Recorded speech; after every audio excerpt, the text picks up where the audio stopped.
What's up mga ka-YouTube? So tuturo ko lang sa inyo kung paano mag-manual nozzle check nang walang computer.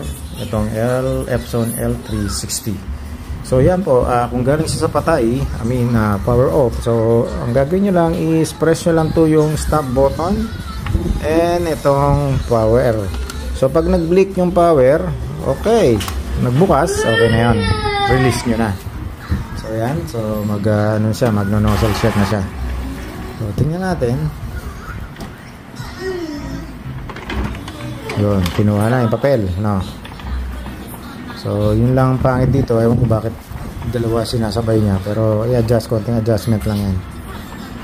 So yan, yun na, okay. So ganun lang po ang pag nozzle check. Okay? So yan, sa nozzle check, meron na po siyang yellow, may magenta at wala lang siyang blue.